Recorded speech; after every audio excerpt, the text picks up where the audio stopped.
Y seguimos en Estilos Media Report. En esta oportunidad, amigos, hemos querido cambiar radicalmente lo que normalmente venimos haciendo y hemos contactado directamente desde Ciudad de Guatemala a una politóloga, a una presentadora de televisión, también, por cierto, locutora de radio, Soraya, y una persona que se ha viralizado también en las redes sociales por su discurso encendido, que a mí me encanta, por cierto. Estamos hablando de Gloria Álvarez, una mujer que, caramba, tiene importantes aspiraciones, pero también un importante mensaje que le ha venido llevando al pueblo latinoamericano. Y creo que por allí podemos comenzar a conversar. Gloria, bienvenida a Estilos Media Report. Gracias por aceptar nuestra invitación. No, al contrario, gracias a ustedes por invitarme. Un gusto estar aquí con ustedes. Gloria, fíjate una cosa, tú has hablado y nosotros queremos centrarnos en la parte digital en un Sí. principio, porque quizá no, es la esencia de este programa como tal. Gloria, yo creo que tú has hablado en ciertas oportunidades acerca de la importancia de la tecnología para educar a los pueblos, y vaya que el pueblo latinoamericano siempre ha tenido como que esa carencia, y el populismo ha sido quizá la plaga que ha llegado y ha hecho vida durante tantos años en este territorio, y le ha impedido a mucha gente, pues le ha impedido al pueblo latinoamericano poder avanzar, poder tener una mejor calidad de vida. Tú hablabas de la tecnología y de utilizar la tecnología para tratar de combatir el populismo. Yo quisiera que tú nos explicaras un poquito más en detalle de qué se trata todo eso.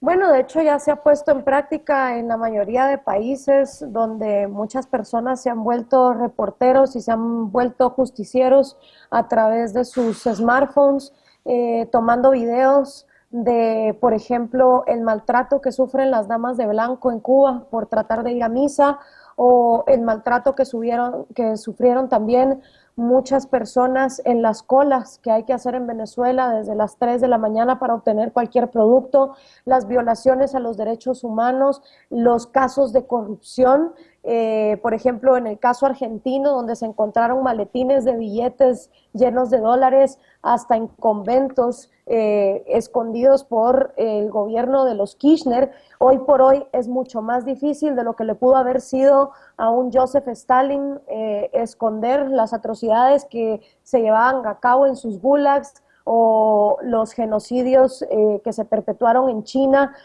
culpa del gran salto adelante de Mao Zedong.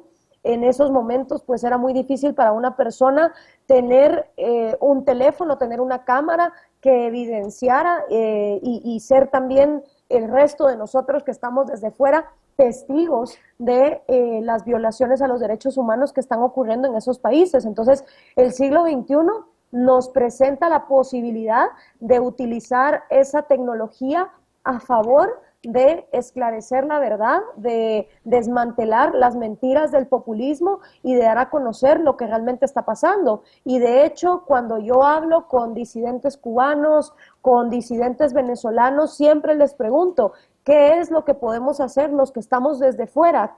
¿Con qué los podemos ayudar? Y lo que dicen siempre es, la mejor forma en que nos pueden ayudar es difundiendo la información, los videos, las fotografías de lo que nos está pasando allá adentro, porque obviamente muchos organismos internacionales han sido cómplices de estos gobiernos y se han quedado callados. Entonces, ante organismos internacionales y gobiernos fronterizos que no se atreven a denunciar las violaciones a los derechos humanos, pues la tecnología viene a ser una herramienta muy poderosa. Gloria, te saluda Soraya Alcalá. Primero, quiero decirte que la primera vez que te escuché, Mujer al Fin, dije, Dios mío, qué mujer tan inteligente, qué bonita, muy bella, sorprendente el verbo que tienes. Eres una mujer inteligente, siento que eres muy estudiada, muy de mundo. Me gustaría conocer un poco más de ti, aparte de lo que ya yo he leído, he escuchado de tu historia. ¿De dónde viene Glorita, la niñita? La niña Glorita, desde niña, tiene esa capacidad de comunicación tan asertiva, eres inteligente, tienes la capacidad de permitir que en el primer clic te dejas conectado al usuario o al oyente porque tienes mucho que decir. ¿A qué edad empezaste con este don tan maravilloso de la comunicación? Porque eres una comunicadora innata. Muchas gracias. Bueno, mi familia es cubana y el cubano es muy expresivo por naturaleza. Mi abuelo era radioaficionado, la radio era el internet de su momento y él siempre se involucraba mucho cuando había terremotos, cuando había, digamos, algún desastre humanitario, fuera en Nicaragua o en Guatemala, en ayudar, en estar reportando lo que estaba pasando y también dedicó mucha parte de su vida a involucrarse con Hermanos al Rescate y diferentes grupos los cubanos a salir a buscarles trabajo en diferentes países. Entonces, obviamente, crecí siendo muy consciente de que la libertad es algo que se puede perder y que, de hecho, pues mis abuelos por ese lado la habían perdido. Luego también, con el paso de los años, he descubierto que tengo una tatarabuela que fue actriz de teatro en Cuba.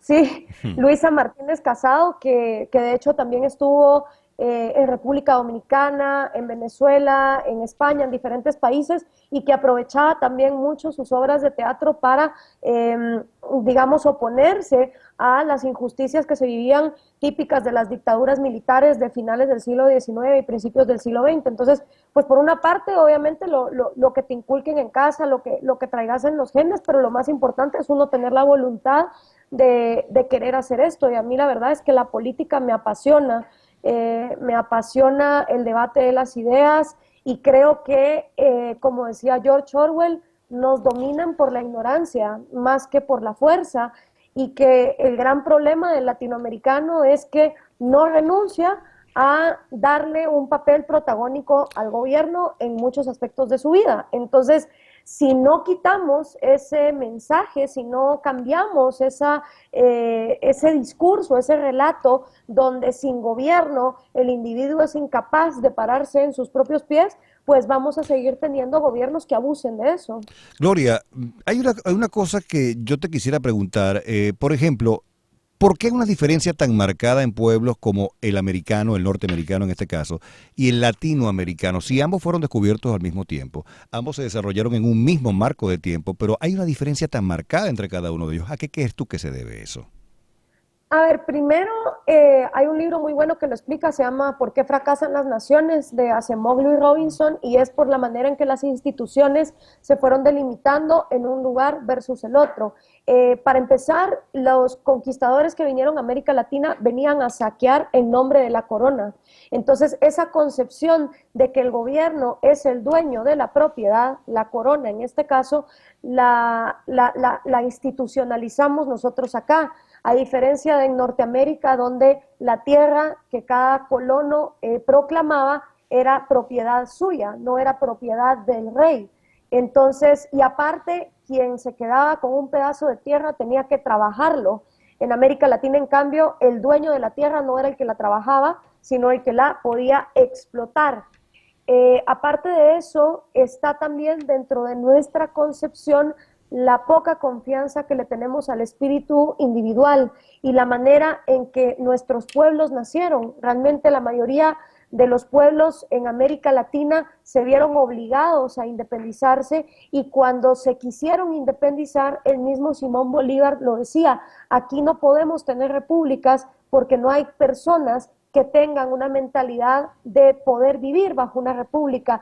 Y tener personas que puedan vivir bajo una república es tener personas que asuman que el gobierno debe de tener un rol limitado y que es la sociedad la que tiene que irse desenvolviendo en diferentes esferas, versus en Norteamérica o el derecho el derecho consuetudinario anglosajón, que va siempre agarrándose de la costumbre, de lo que la tradición va enseñando para ir haciendo leyes. Aquí, en cambio, lo que fuera ley era lo que tenía que aplicarse sin importar lo que la tradición estaba demandando. Entonces, es una serie de formas en que las instituciones se fueron dando, pero también en cómo la cultura fue completamente diferente. Aquí se estableció una cultura de saqueo y de poner a otros a trabajar en nombre de la propiedad, mientras que en Norteamérica quien llegaba tenía que trabajar para poder sobrevivir y la propiedad quedaba individual.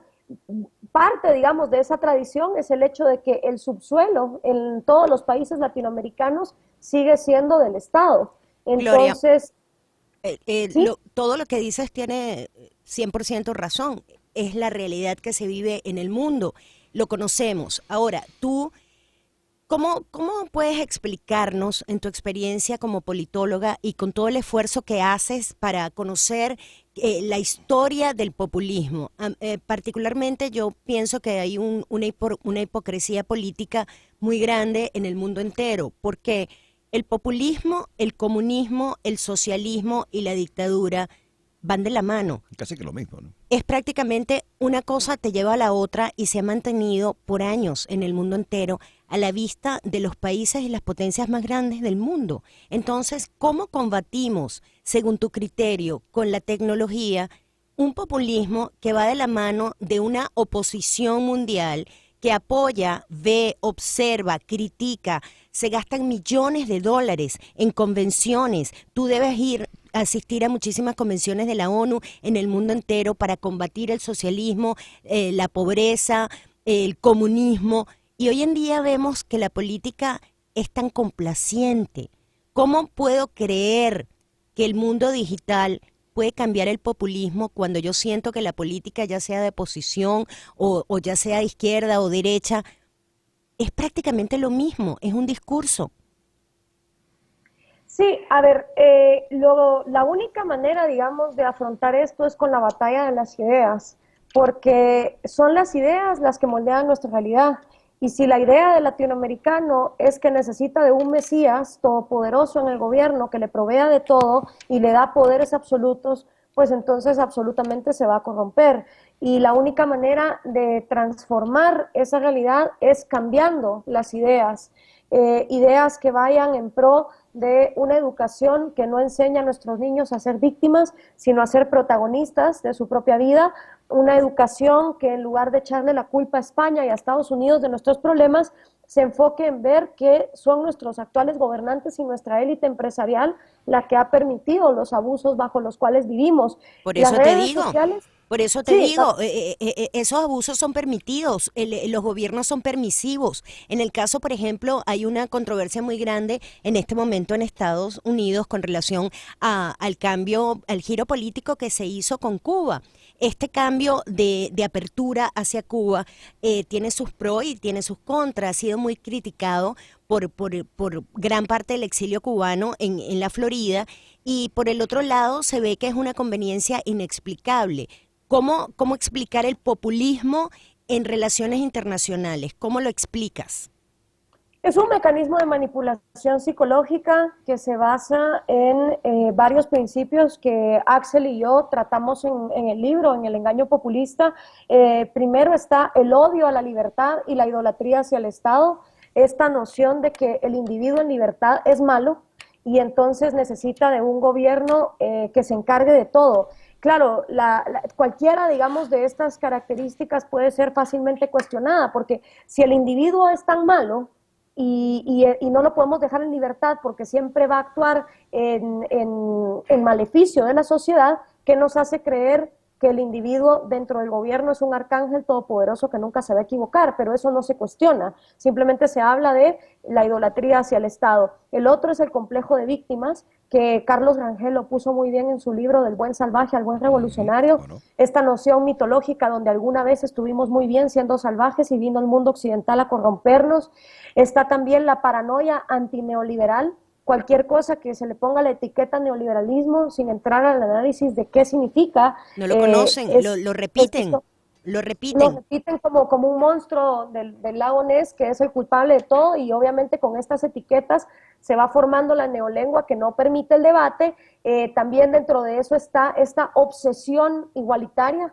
Sabemos que la naturaleza nos hace desiguales, incluso no hay dos hermanos que sean iguales, aunque hayan crecido en la misma casa y hayan recibido la misma educación, que como individuos somos únicos, pero hay esta obsesión por la igualdad material, que supuestamente el llamado es a que si tuviéramos todos la misma cantidad de objetos materiales, mágicamente en el mundo todos seríamos éticos y No, todos seríamos correctos, lo cual no es el caso, porque no. hoy por hoy hay narcotraficantes millonarios que igual arremeten contra la vida de otras personas, y hay personas muy pobres que no violan los derechos de otras. Entonces, esa obsesión por la igualdad material que supuestamente nos va a llevar a una utopía y a un paraíso, también se cae. Son mitos que se caen. Totalmente, mitos manipulados, Yo básicamente. quería darle un giro también, Gloria, y me permites esta licencia, porque hay una cosa que tú estás haciendo que me parece también importante, son estos videos que estás dirigiendo a los millennials, en este caso, para tratar, por supuesto, de hablar y dar a entender de qué se trata el populismo, educarlos con todo esto.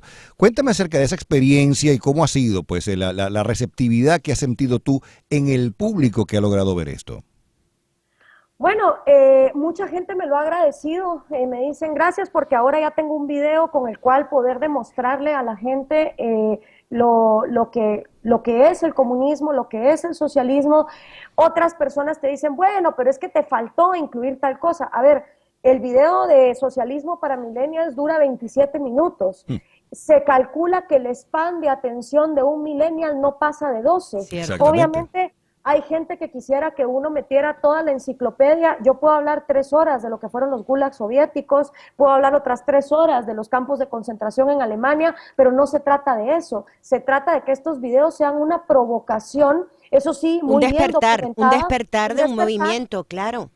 Claro, para que entonces las personas busquen otras fuentes de información, documentales, y vayan profundizando en este tema, pero lo hago con el objetivo de provocar esa curiosidad, porque el problema es que los millennials son la generación más bendecida en toda la historia de la especie humana, con la mayor cantidad de información en la palma de sus manos, con estos aparatos, pero no saben procesar, no saben analizar. Entonces necesitan una manera fácil, proactiva, de recordarles lo que ha sido la historia tan golpeada de la humanidad y los privilegios que ellos gozan, no precisamente gracias a gobiernos bondadosos, sino a la creatividad de individuos que fueron dejados en libertad para poder actuar. Gloria, ¿cómo sería un gobierno en tus manos? ¿Cómo es el gobierno, tú como presidente de tu país? ¿Cuáles serían inmediatamente los cambios que harías en todo el discurso que profesas durante todos tus videos? O sea, ¿te has pensado, te has visualizado como presidente de tu país, y cuáles serían los cambios que tú harías para marcar la diferencia entre lo que existe en el mundo entero y tú?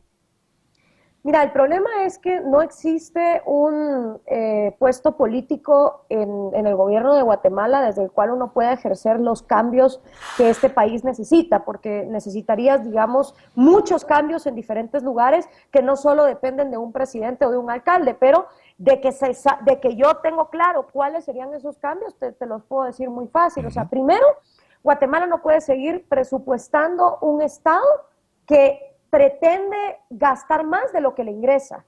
Entonces hay que cortar oficinas burocráticas, hay que reducir la cantidad de oficinas y de puestos burocráticos para que entonces el Estado de Guatemala pueda operar de acuerdo a la cantidad de dinero que le ingresa.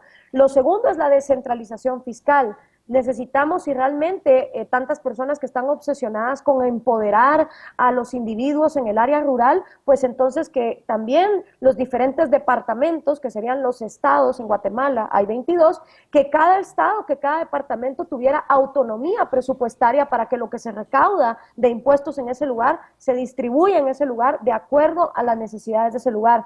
Y lo tercero es un enfoque a seguridad y justicia como los primeros pilares de un gobierno. Guatemala es un país donde hay 14 muertes violentas diarias, hay un robo cada 6 minutos, entonces se viola la vida, que es el derecho más fundamental, porque si no tenés vida, no tenés nada, y el derecho a tu propiedad privada se violan constantemente. Pero fíjate una cosa, disculpa que te interrumpa, Gloria, pero en esos 3 puntos que tú me estás colocando no aparece la educación. Y me parece que es vital, y lo hemos venido hablando desde un principio, ¿no? No, y que basándose en los videos que tú estás haciendo en pro de los millennials para educarlos, vamos a retomar lo que te comenta Edgar Guillermo.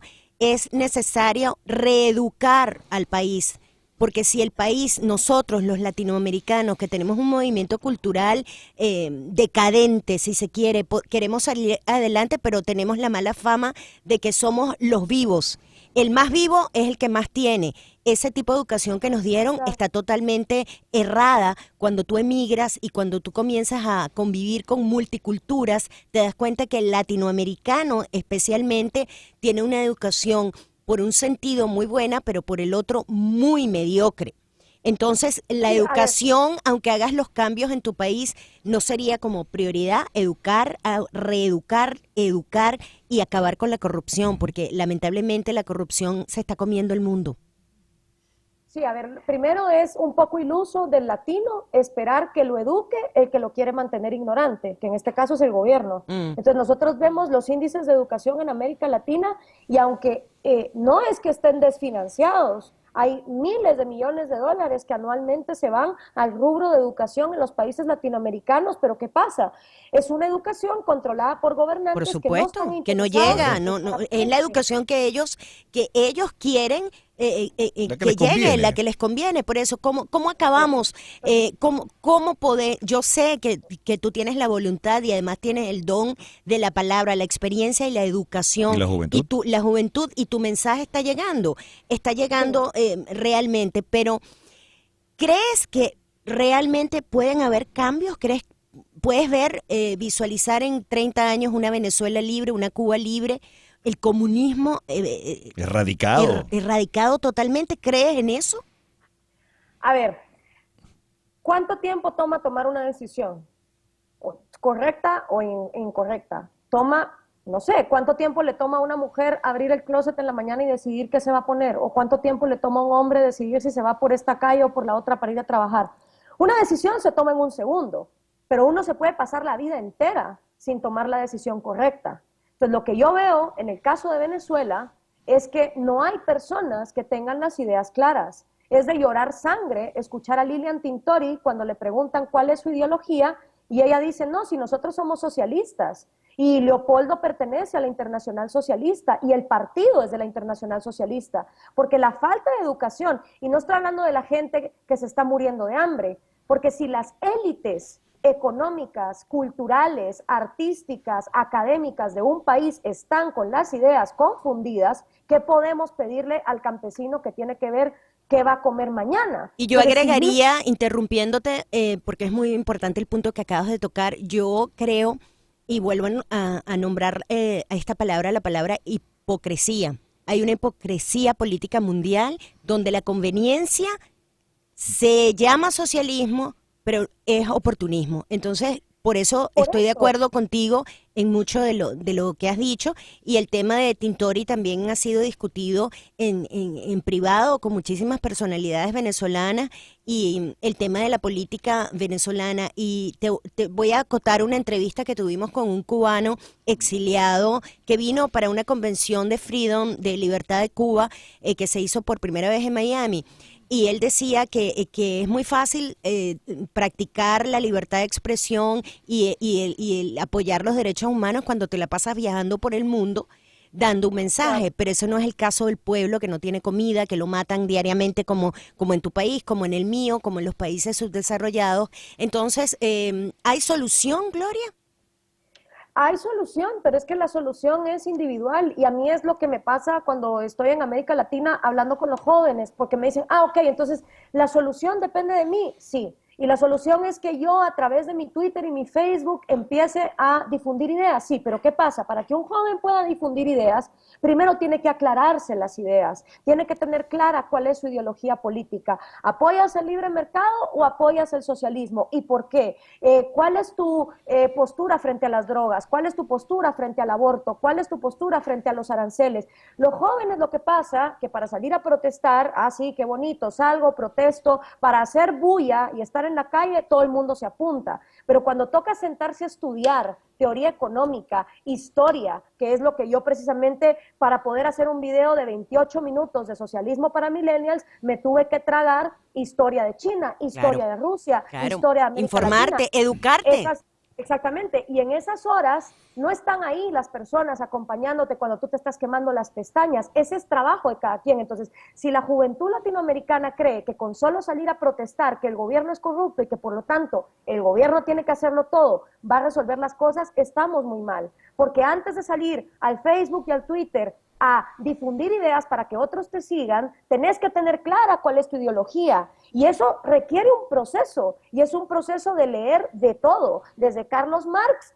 hasta Adam Smith, y de uno contrastar sus propias ideas. Y eso es lo que al joven no le gusta. Entonces, cuando yo estoy por Latinoamérica y les digo, sí, hay solución, y la solución reside en que tengamos cada vez líderes mejor informados, ahí ya no les gusta. Porque lo que quisieran es que uno les dijera, no, mira, con votar al fulano de tal, ya lo solucionaste. Entonces, seguimos teniendo esta obsesión con el caudillo que nos va a venir a sacar adelante, porque no queremos hacer la tarea de nosotros informarnos. Entonces, está difícil ser un millennial líder del cambio si el millennial no está dispuesto a estudiar, a quemarse las pestañas, las horas que es necesario para él primero tener sus ideas claras. Y ahí creo que queda entonces el mensaje directo que tú envías a la juventud, que es justamente esa, prepararse, formarse y estar pendiente de lo que está pasando en el entorno. Gloria, de verdad te agradecemos enormemente el habernos acompañado en estos minutos y nos queda bien claro pues el mensaje que estás tratando de llevar por toda Latinoamérica. De verdad te felicito y te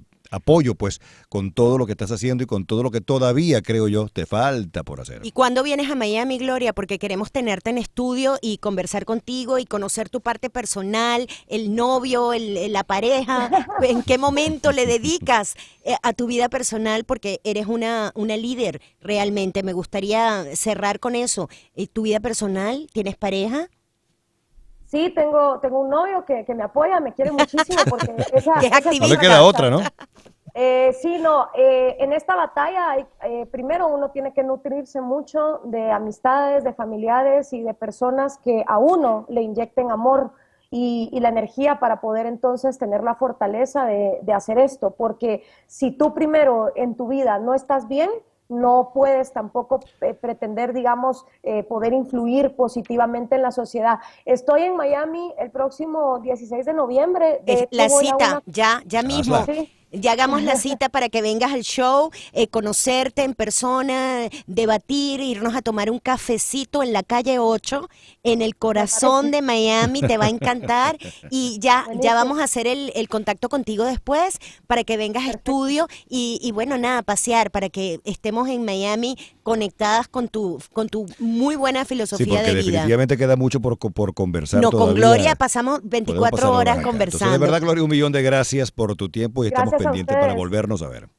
Ha sido un gusto, que estén muy bien. Gracias. Hasta noviembre, Chao, chao. un abrazo. Chao. Era Gloria es muy querida en las redes sociales, tiene un verbo maravilloso. Como ya lo pudieron ver. Como ya lo pudieron escuchar. Bueno, Me gustaría, y ver también, me gustaría tenerla en estudio y conversar más puntual. Obviamente ella es activista, tiene esa chispa, tiene- ese no, fuego interno, y ese ¿no? mismo discurso ya yo se lo he escuchado, lo repite permanentemente porque esa es su función, ¿no? Pero excelente esta entrevista. Muchas gracias por todo, mi querido Así Edgar es. Guillermo. Gracias, doctor Alcalá.